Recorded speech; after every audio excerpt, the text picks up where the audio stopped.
ನಮಸ್ಕಾರ ಎಲ್ಲರಿಗೂ welcome to our channel ಅಂತ ಹೇಳ್ತಾ ಇವತ್ತು ನಾವು ಹೊರಟಿರೋದು ಮೈಸೂರು ಝೂಗೆ. ಮೈಸೂರಲ್ಲಿರೋದು ಕಾರ್ ಪಾರ್ಕಿಂಗ್ ಆಗಿ ಪಾರ್ಕಿಂಗ್ ಚಾರ್ಜ್ ಬಂದು 70 ರೂಪಾಯಿ, 70 ರುಪೀಸ್. ಹಂಗೆ ಪಾರ್ಕಿಂಗ್ ಜಾಗ ನೋಡಿ ವಿಶಾಲವಾಗಿದೆ. ನಾವು ಹೋಗಿರೋದು ಬುಧವಾರ. ವೀಕೆಂಡ್ಗೆ ಹೋದರೆ ನನಗೆ ಗೊತ್ತಿಲ್ಲ, ಒಟ್ಟಿನಲ್ಲಿ ಬುಧವಾರ ಸೋಮವಾರದಿಂದ ಮಂಗಳವಾರ ರಜಾ ಇದೆ ಹೆಂಗಿದ್ರು. ಹಂಗೆ ಈ ಥರ ಪಾರ್ಕಿಂಗ್ ಇತ್ತು, ಅಲ್ಲೆಲ್ಲ ಸೈಡಲ್ಲೆಲ್ಲ ಹೋಟ್ಲೆಲ್ಲ ಇದೆ. ಹಂಗೆ ನಾವು ಎಂಟ್ರೆನ್ಸ್ ಆಗಿದ ತಕ್ಷಣ ಇಲ್ಲಿ ಚೆಕಿಂಗ್ ಕೌಂಟ್ರ್ ಇದೆ. ಬ್ಯಾಗು, ಲಗೇಜು, ಕ್ಯಾಮ್ರಾ ಎಲ್ಲ ಇರೋದು. ಈ ಥರ ಚೆಕಿಂಗ್ ಕೌಂಟ್ರ್ ಇದೆ. ಚೆಕಿಂಗ್ ಮಾಡಿಸ್ಕೊಂಡು ಈ ಥರ ಟಿಕೆಟ್ ತೊಗೊಳಕ್ಕೆ ಹೋಗ್ಬೇಕು. ಒಳಗೆ ಕ್ಯಾಮ್ರಾಗೆ ಎಕ್ಸ್ಟ್ರಾ ಎಷ್ಟಂತ ಅಮೌಂಟ್ ಗೊತ್ತಿಲ್ಲ, ಬನ್ನಿ ನೋಡೋಣ ಎಷ್ಟಾಗುತ್ತೆ ಅಂತ. ಇಷ್ಟು ದೂರ ಬಂದಾದಮೇಲೆ ವೀಡಿಯೋ ಮಾಡಲಿಲ್ಲ ಅಂದರೆ ಹೆಂಗೆ, ಅದಕ್ಕೋಸ್ಕರ ವೀಡಿಯೋ ಮಾಡೋಕ್ಕೋಸ್ಕರನೇ ಆ್ಯಕ್ಷನ್ ಕ್ಯಾಮ್ರಾ ತೊಗೊಬಂದಿರೋದು. ಎಷ್ಟಾಗುತ್ತೆ ಟಿಕೆಟ್ ನೋಡೋಣ. ಝೂ ಅಲ್ಲಿ ಟಿಕೆಟ್ ತೊಗೊಂಡು ಚಿಕ್ಕವ್ರಿಗೆ 60 ರೂಪಾಯಿ, ನಮಗೆ 120. ಕ್ಯಾಮ್ರಾಗೆ ಬಂದು ಎಷ್ಟದು 236 ರುಪೀಸ್ ಕ್ಯಾಮ್ರಾಗೆ. ಎಂಟ್ರಿ ಎಲ್ಲ ಟಿಕೆಟ್ ಎಲ್ಲ ತೊಗೊಂಡಾದ್ಮೇಲೆ ಮುಂದಕ್ಕೆ ಬಂದು ಇಲ್ಲಿ ರೋಡ್ ಮ್ಯಾಪು, ಝೂ ಮ್ಯಾಪ್ ಇತ್ತು ಯಾವ ಥರ ಅಂತ.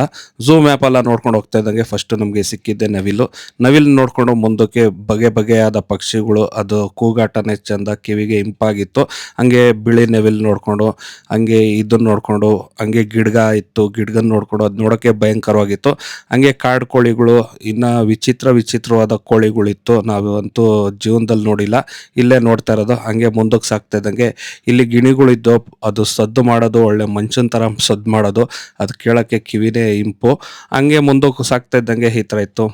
ಪ್ರಾಣಿಗಳಿಗೆ ಏನು ಇದು ಮಾಡಿಬಿಡಿ ಅಂತ ಮುಂದಕ್ಕೆ ಬಂದಂಗೆ ಇಲ್ಲಿ ತಾಯಂದಿರಿಗೆ ಹಾಲು ಉಣಿಸೋ ಜಾಗ ಇದೆ. ಹಂಗೆ ವಾಶ್ರೂಮ್ ಇದೆ. ಹಂಗೆ ಕುಡಿಯೋಕ್ಕೆ ಒಳ್ಳೆ ವ್ಯವಸ್ಥೆ, ನೀರಿನ ವ್ಯವಸ್ಥೆ ತುಂಬ ಕ್ಲೀನಾಗಿದೆ. ಮೈಸೂರು ಝೂ ಅಂತೂ ಒಂಚೂರೇನೂ ಇದ್ದಿಲ್ಲ. ನಾವು ಗಲೀಜು ಮಾಡೋದು ಬೇಡ ಅಂತ ಬಾಟ್ಲು ತೊಗೊಂಡೋಗಿಲ್ಲ. ಹಂಗೇ ಮುಂದಕ್ಕೆ ಸಾಕ್ತಾ ಇದ್ದಂಗೆ ಚಿರತೆ ಇತ್ತು. ಚಿರತೆ ಝೂಮ್ ಹಾಕಿದ್ರೆ ಕಾಣಲಿಲ್ಲ, ಅದು ಪಾಪ ಬಿಸಿಲಿಗೆ ಹೋಗಿ ನೆರಳಲ್ಲಿ ಮಲಗಿತ್ತು. ಹಂಗೆ ಮುಂದಕ್ಕೆ ಬಂದು ವಾನರ ಸೈನ್ಯಗಳದ್ದು ಬೋರ್ಡ್ ಕಾಣ್ತು. ಹಂಗೆ ವಾನರ ಸೈನ್ಯಗಳೆಲ್ಲ ನೋಡ್ತಾ ಇದ್ದಂಗೆ ಅದು ಒಂದೇ ಅಂದ್ಕೊಂಡಿದ್ದು, ಆದರೆ ಇನ್ನೂ ಬಗೆಯಾದ ಕೋತಿಗಳಿದ್ದು. ಹಾಗೆ ಇಲ್ಲಿ ಬಂದರೆ ಗೊರಿಲ್ಲಾ, ಚಿಂಪಾಂಜಿ ಎಲ್ಲ ಇತ್ತು. ನಾನು ಇದನ್ನ ಹಿಡ್ಕೊಂಡು ಹೋಗೋಣ ಅಂತ ಅದು ನೋಡ್ತಾ ಇದ್ದೆ. ಹಂಗೆ ಇದು ಗೊರಿಲ್ಲಾ ಅಂತೂ ತುಂಬ ಆ್ಯಕ್ಟಿವ್ ಆಗಿತ್ತು. ಇವು ಕೋತಿಗಳಂತೂ ಕಾಡು ಕೋತಿ. ಹಂಗೆ ಇನ್ಫೋಸಿಸ್ ಫೌಂಡೇಶನ್ ಅವರು ಒಂದು ಗೊರಿಲ್ಲಾಗೆ ಒಂದು ಇದು ಮಾಡಿಸ್ಕೊಟ್ಟಿದ್ದಾರೆ, ಅದಂತೂ ಆ್ಯಕ್ಟಿವ್ ಆಗಿ ಆಡ್ತಾ ಇತ್ತು. ಹಂಗೆ ಮುಂದಕ್ಕೆ ಬಂದು ರೈನೋ ಇತ್ತು. ಹಂಗೆ ಇದಂತೂ ಚೀತಾ ಅಂತೂ ಒಂಥರ ಆ್ಯಕ್ಟಿವ್, ರೌಂಡ್ ಹೊಡಿತಾನೆ ಇತ್ತು. ನಮಗೆ ಭಯ ಆಗೋದು, ಒಂದು ರೌಂಡ್ ಹೊಡೆದು ಮಕ್ಕಕ್ಕೆ ಬಂದು ನೋಡೋದು. ಹಂಗೆ ನಾವು ನಡೆದು ಸುಸ್ತಾಯಿತು ಸ್ವಲ್ಪ ದೂರಕ್ಕೆ. ಹಂಗೆ ತಿರ್ಗಾ ಮುಂದಕ್ಕೆ ಮ್ಯಾಪ್ ನೋಡ್ಕೊಂಡು ಹಂಗೆ ಮುಂದಕ್ಕೆ ಸಾಕ್ತಾ ಇದ್ದಂಗೆ ಇಲ್ಲೆಲ್ಲ ಚಿಂಪಾಂಜಿ, ಗೊರಿಲ್ಲಾ, ಹಂಗೆ ಝೀಬ್ರಾ ನೋಡ್ತಾ ಇದ್ದಂಗೆ ಇಲ್ಲಿ ಕರಡಿಗಳಿದ್ದು, ಕಾಡು ಕರಡಿ ಅಂತೆ, ಅದು ನೋಡೋಕ್ಕೆ ಚೆಂದ. ಹಂಗೆ ಬ್ಯಾಟ್ರಿ ವೆಹಿಕಲ್ ಹಿರಿಯರಿಗೆ ಅದೊಂದಿತ್ತು. ಹಂಗೆ ಜಿಂಕೆಗಳು ನೋಡ್ತಾ ಇದ್ದಂಗೆ ನಡೆದು ಸುಸ್ತಾಗೋಯ್ತು. ವಾಕಿಂಗ್ ಮಾಡಬೇಕು ಅಂತ ತಿಳ್ಕೊಂಡು ಹಂಗೆ ಮುಂದಕ್ಕೆ ಬಂದು ಕೃಷ್ಣ ಮೃಗಗಳು ಕಾಣ್ತಾ ಇತ್ತು. ಅದು ಬಗೆಯಾದ ಜಿಂಕೆಗಳು. ಹಂಗೆ ಹೈನಾ ಇತ್ತು, ಮಲಗಿತ್ತು ಅದು ಪಾಪ. ಹಂಗೆ ಮುಂದಕ್ಕೆ ಬಂದರೆ ಕಾಡು ಕೋಣಗಳು. ಹಂಗೆ ಮುಂದಕ್ಕೆ ಬರ್ತಾ ಇದ್ದಂಗೆ ಆನೆ ಗಜರಾಜ ಅಂತೂ ನೋಡೋಕ್ಕೆ ಚಂದವಾಗಿ ಕಾಣ್ತಾ ಇತ್ತು ಪಾಪ ಅವು. ಹಂಗೆ ನಮ್ಮ ವ್ಯೂವರ್ ಒಬ್ಬರು ಸಿಕ್ಕರು ಮೈಸೂರಲ್ಲಿ, ಅವ್ರು ಮಾತಾಡಿಸ್ಕೊಂಡು ಹಂಗೆ ಇದು ಆಫ್ರಿಕನ್ ಆನೆ ನೋಡಿಕೊಂಡು ಹಂಗೆ ಇದು ನಾವು ಏನು ಹೆಸ್ರು ಅಂತ ಗೊತ್ತಿಲ್ಲ ನೋಡ್ಕೊಂಡು ಮುಂದಕ್ಕೆ ಬಂದು ಚಿಂಪಾಂಜಿಗಳೆಲ್ಲ ಇತ್ತು. ಅದನ್ನೆಲ್ಲ ಮುಂದಕ್ಕೆ ಬರ್ತಾ ಇದ್ದಂಗೆ ಈ ಥರ ಎಲ್ಲ ಬೋರ್ಡ್ ಇತ್ತು. ಒಳಗಡೆ ಅಕ್ವೇರಿಯಂ ಇತ್ತು, ಮೀನು ಇರಲಿಲ್ಲ. ಹಂಗೆ ಇಲ್ಲಿ ಒಂಥರ ಗಾಳಿಗೆ ಬೆಳಕಿಗೆ ಇರಲಿ ಅಂತ. ಆಮೇಲೆ ರಾಜರ ಕಾಲದ್ದು ಹೆಂಗಿತ್ತು ಬೋನ್ ಅಂತ. ಹಂಗೆ ಒಳಗೆ ಬರ್ತಾ ಇದ್ದಂಗೆ ಇದು ಹ್ಯಾಂಡಿಕ್ರಾಫ್ಟ್ ಐಟಮ್ ಎಲ್ಲ ಇದೆ. ಅಲ್ಲಿಂದ ಓಪನ್ ಆಡಿಟೋರಿಯಮು. ಮುಂದಕ್ಕೆ ಬರ್ತಾ ಇದ್ದಂಗೆ ಒಳಗಡೆನೆ ಫುಡ್ ಕೋರ್ಟ್ ಇದೆ, ಎಲ್ಲ ಸಿಗುತ್ತೆ ಊಟ ತಿನ್ನೋದೆಲ್ಲ.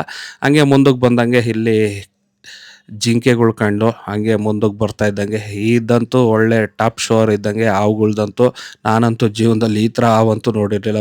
ಬಗೆ ಹಾವು ಹೆಂಗಿರುತ್ತೆ ಅಂತ ಇಲ್ಲೇ ನಾನು ಕಂಡಿದ್ದು. ಅಂತೂ ಈ ಥರ ಹೆಬ್ಬಾವು, ನಾಗರಹಾವು ಈ ಥರ ಮರದಲ್ಲಿ ಇದ್ದರೆ ಅದು ನೋಡೋಕ್ಕೆ ಮೈ ಜುಮ್ ಅನ್ನಿಸ್ತದೆ. ಹಂಗೆ ಕೊಳಕ್ಮಂಡ್ಲ ಯಾವ ಥರ ಇದೆ ಅಂದ್ಬಿಟ್ಟು, ಕೆರೆ ಹಾವು ಇದ್ರದ್ದೆಲ್ಲ ಹೆಂಗೆ ಔತ್ಕೊಂಡಿರ್ತದೆ ಅಂದರೆ ರಂಬೆಗಳಲ್ಲಿ ಗೊತ್ತೇ ಆಗಲ್ಲ. ಇನ್ನೊಂದು ಕಡೆ ನೋಡಬೇಕು, ಅದು ಫುಲ್ಲು ಅದ್ರ ವಂಶನೇ ಫುಲ್ಲು ಒಂದು ಕಡೆಗೆ ಇದ್ಬಿಡ್ತದೆ. ಹಂಗೆ ಇದಂತೂ ಗ್ರೀನ್ ಸ್ನೇಕ್ ಅಂತೂ ಈ ಯಾವ್ದಾದ್ರು ಗಿಡದಲ್ಲಿ ಹಸಿರು ಮರದಲ್ಲಿ ಕಾಣಿಸ್ರೆ ಗೊತ್ತೇ ಆಗಲ್ಲ. ಅದನ್ನೆಲ್ಲ ನೋಡ್ಕೊತ ಮುಂದೆ ಸಾಕ್ತಿದ್ದಂಗೆ ಇದೊಂದು ನಾಗರ ಹಾವು ಇತ್ತು, ಕೊಳಕ್ಮಂಡ್ಲ ಹಾವು, ಆಮೇಲೆ ನೀರಾವು, ಈ ಥರ ಬಗೆಯಾದ ಹಾವುಗಳು. ಅದರಲ್ಲೂ ನಾಗರ ಹಾವು ಹಂಗೆ ಯಾವ ಥರ ನೋಡಿ ಕಲ್ಲು ಕೆಳಗಡೆ ಔಚ್ಕೊಂಡಿರ್ತದೆ ಗೊತ್ತೇ ಆಗಲ್ಲ. ಹಂಗೆ ಕೆಂಪು ಮಣ್ಣಿನ ಹಾವು ಬೇರೆ ಇದೆಯಂತೆ, ಅದನ್ನು ನೋಡಿಕೊಂಡು ಹಂಗೆ ಮುಂದಕ್ಕೆ ಸಾಗ್ತಾ ಇದ್ದಂಗೆ ರೇಟ್ ಸ್ನ್ಯಾಕು ಅದನ್ನು ನೋಡಿಕೊಂಡು ವೈಪರ್ಗಳು ನೋಡಿಕೊಂಡು ವೈಫರ್ ಹೆಂಗಿರ್ತದೆ ಅಂತ ಹಂಗೆ ಮುಂದಕ್ಕೆ ಸಾಗ್ತಾ ಇದ್ದಂಗೆ ನಮಗೆ ಸಿಕ್ಕಿದ್ದು ಹಾವುಗಳು ರಾಶಿ ರಾಶಿ ಹಿಂಡು. ಅದು ಹೆಂಗಿದೆ ಅಂದರೆ ನೋಡೋಕ್ಕೆ ಜುಮ್ ಅನ್ನಿಸ್ತದೆ, ಅದೇನಾದ್ರು ಗ್ಲಾಸ್ ಇಲ್ಲ ಅಂದರೆ ಅಷ್ಟೇ ಭಯ ಇರ್ತದೆ ಅಂತ. ಹಂಗೆ ಹೆಬ್ಬಾವುಗಳು ನೋಡ್ದೋ, ಕಲ್ಲಿನ ಹೆಬ್ಬಾವು, ನೀರಿನ ಹೆಬ್ಬಾವು. ನಾವು ಒಂದೇ ಬಗೆಯ ಹೆಬ್ಬಾವು ಅಂದ್ಕೊಂಡ್ರೆ ವಿಚಿತ್ರವಾದ ಹೆಬ್ಬಾವುಗಳಿದೆ. ಇವಂತೂ ಫುಲ್ಲು ಹಂಗೆ ಮರದ ಮೇಲೆಲ್ಲ ಇತ್ತು ಹೆಬ್ಬಾವು. ಹಂಗೆ ಮುಂದಕ್ಕೆ ಬಂದಾಗ ಇಗ್ನ ಇತ್ತು, ಅದನ್ನ ನೋಡಿಕೊಂಡು ಮೇಲಕ್ಕೆ ಅದು ಮರದ ಮೇಲಿದ್ರೆ ಈ ಥರ ಕಾಣ್ತದೆ ಅಂತ ನೋಡ್ಕೊತ ಮುಂದಕ್ಕೆ ಸಾಗ್ದೋ. ಹಂಗೆ ಮುಂದಕ್ಕೆ ಹೋಗ್ತಾ ಇದ್ದಂಗೆ ಇದನ್ನ ನೋಡೋದೇ ತುಂಬ ಖುಷಿಯಾಗಿತ್ತು. ಹಂಗೆ ಮುಂದಕ್ಕೆ ಬಂದೋ ತಿರ್ಗಾ ಹೆಬ್ಬಾವುಗಳಂತೂ ಇತ್ತು. ಆ ನೀರಲ್ಲಂತೂ ಹೆಂಗಿರ್ತದಂದ್ರೆ ಗೊತ್ತೇ ಆಗಲ್ಲ ನೀರಲ್ಲಿ. ಅದಕ್ಕೆ ಹೇಳೋದು ಎಲ್ಲರೂ ಹರಿಯೋ ನೀರು, ನಿಂತಿರೋ ನೀರಲ್ಲಿ ಹೋಗ್ಬೇಕಾದ್ರೆ ಹುಷಾರಾಗಿರ್ಬೇಕು ಅಂತ. ಈ ಹೆಬ್ಬಾವು ನೀರಲ್ಲಿ ಹೆಂಗೆ ಹೋಗುತ್ತೆ ಅಂದರೆ ಒಂಚೂರು ಶೇಕ್ನೆಸ್ಸೇ ಗೊತ್ತಾಗಲ್ಲ. ಹಂಗೆ ಮುಂದಕ್ಕೆ ಬಂದೋ ಬಿಳಿ ಹಾವು, ಆಮೇಲೆ ಹಸಿರು ಹೆಬ್ಬಾವು ಇದನ್ನೆಲ್ಲ ನೋಡ್ಕೊತ ಹಂಗೆ ಪೈಥಾನ್ ಇತ್ತು, ಅಂದರೆ ಆನಕೊಂಡನೆಲ್ಲ ನೋಡಿಕೊಂಡು ಮುಂದಕ್ಕೆ ಸಾಗ್ದೋ. ಆನಕೊಂಡ ಅಂತೂ ಅದು ಎಷ್ಟು ಉದ್ದ ಇದೆ ಅಂದರೆ ಅದು ಲೆಕ್ಕಕ್ಕೆ ಇಲ್ಲ, ಅಷ್ಟು ಉದ್ದ ಇತ್ತು. ಅದು ಸುತ್ಕೊಂಡು ಮಲಗಿತ್ತು. ಅದು ನೋಡೋಕ್ಕೆ ಒಂಥರ ವಿಸ್ಮಯ, ನಮಗೂ ಹೊಸ್ದಲ್ವ ನೋಡ್ತಾ ಇರೋದು. ಹಂಗೆ ಇದು ಮಲಗಿತ್ತು ಸಣ್ಣದು ಆನಕೊಂಡ. ಹಂಗೆ ಇದೊಂದು ಹಿಪ್ಪೋಪೊಟಮಸ್ ನೋಡಿಕೊಂಡು ಹಂಗೆ ಮುಂದಕ್ಕೆ ಬಂದು ಚೀತಾ ಇತ್ತು. ಚೀತಾ ಅದು ಮಲಗಿಬಿಟ್ಟಿತ್ತು. ಹಂಗೆ ಇದು ಮೊಸಳೆ, ಬಗೆಯ ಮೊಸಳೆ. ಒಂದು ಮೊಸಳೆ ಬಾಯಿ ಚಿಕ್ಕದಾದರೆ ಒಂದು ಮೊಸಳೆ ಬಾಯಿ ಉದ್ದ. ಅದಂತೂ ನೋಡ್ತಾ ಇದ್ದೋ. ಈ ಮೊಸಳೆ ಅಂತೂ ಮಲಗಿತ್ತು. ಅದು ಸ್ವಲ್ಪ ಆ್ಯಕ್ಟಿವ್ ಆಗಿ ಆ ಕಡೆ ಈ ಕಡೆ ರೌಂಡ್ ಆಗ್ತಾಯಿತ್ತು. ಇದು ಸಣ್ಣ ಮೊಸಳೆ. ಹಂಗೆ ಇದು ದೊಡ್ಡ ಮೊಸಳೆ ಬೇರೆ ಇತ್ತು, ಅದು ಒಳಗಡೆ ಹೋಗಿ ಸೇರ್ಕೊಂಡ್ಬಿಟ್ಟಿದೆ. ಇದಂತೂ ಒಂಥರ ಬೊಂಬೆ ಥರ ಇದೆ, ಮೊಸಳೆ ಗೊತ್ತೇ ಆಗಲ್ಲ. ಅಲ್ಲಿ ಮುಂದಕ್ಕೆ ಸಾಗ್ತಿದ್ದಂಗೆ ಇದು ಪಕ್ಷಿಗಳ ಧಾಮ ಇತ್ತು. ಒಳಗಡೆಗೆಲ್ಲ ಕೇಜ್ ಆಗಿ ಬಗೆಯಾದ ಪಕ್ಷಿಗಳು. ಅಲ್ಲೆಲ್ಲ ಸೌಂಡ್ ಅಂತೂ ತುಂಬ ಚೆನ್ನಾಗಿತ್ತು. ಹಂಗೆ ತಿರ್ಗಾ ಮೊಸಳೆ ಕಾರಿಡಾರ್ಗೆ ಬಂದು ಹಂಗೆ ನೀರು ಕುದುರೆಯನ್ನು ನೋಡಿಕೊಂಡು ಹಂಗೆ ಪಕ್ಷಿಗಳು ನೋಡಿಕೊಂಡು ಬಗೆಯದು ನಿಮಗೆ ಟೈಮ್ ಪಾಸ್ ಅಂತೂ ಆಗೋದೇ ಗೊತ್ತಾಗಲ್ಲ ಅಲ್ಲಿ ವಾತಾವರಣಕ್ಕೆ, ಆ ತಣ್ಣಗಿರೋ ಇದಕ್ಕೂ. ಹಂಗೆ ಈ ಥರ ಆಮೆ ನೋಡಿ, ಬಗೆಯಾದ ಆಮೆಗಳು.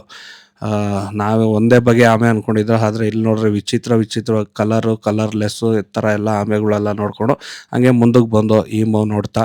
ಈಮೋ ಅಂತೂ ಅದು ಓಡಾಡಿಕೊಂಡು ಸುತ್ತವಾಗಿತ್ತು. ಹಂಗೆ ಮುಂದಕ್ಕೆ ಬಂದಂಗೆ ಆಸ್ಟ್ರಿಚ್ಚು ಅದಂತೂ ಓಡಾಡ್ತಾಯಿತ್ತು. ನಾವು ಹತ್ರದಿಂದ ಇದೆ ಫಸ್ಟ್ ನೋಡಿರೋದು, ಅದು ನಮಗಿನ್ನ 2ರಷ್ಟು ಹೈಟ್ ಇದೆ. ಹಂಗೆ ಮಧ್ಯದಲ್ಲಿ ಒಂದು ಮುಂಗ್ಸಿ ನೋಡ್ದೋ, ಹಂಗೆ ಬರ್ತಾ ಜಿರಾಫೆ ನೋಡ್ದೋ. ಅದಂತೂ ಆ್ಯಕ್ಟಿವ್ ಆಗಿ ಓಡಾಡಿಕೊಂಡು ನೋಡೋಕ್ಕೆಲ್ಲೋ ನಾವೆಲ್ಲೋ ಡೈನೋಸರ್ ಪಾರ್ಕ್ ಒಳಗಡೆ ಇದ್ದೀವೇನೋ ಅಂತ. ನಮ್ಮ ಹುಡುಗನಿಗೆ ಹಂಗೆ ಹೈಟೆಲ್ಲ ಚೆಕ್ ಮಾಡಿಕೊಂಡು, ನನ್ನ ಹೈಟು ಚೆಕ್ ಮಾಡಿಕೊಂಡು ಹಂಗೆ ಮುಂದಕ್ಕೆ ಸಾಗ್ತಾ ಇದ್ದಂಗೆ ಇಲ್ಲಿಗೆ ಎಂಡ್ ಆಯಿತು. ಎಲ್ಲರಿಗೂ ಧನ್ಯವಾದ ಅಂತ ಹೇಳ್ತಾ ಲೈಕ್ ಅಂತೂ ಮಾಡೋದು ಮರಿಬೇಡಿ.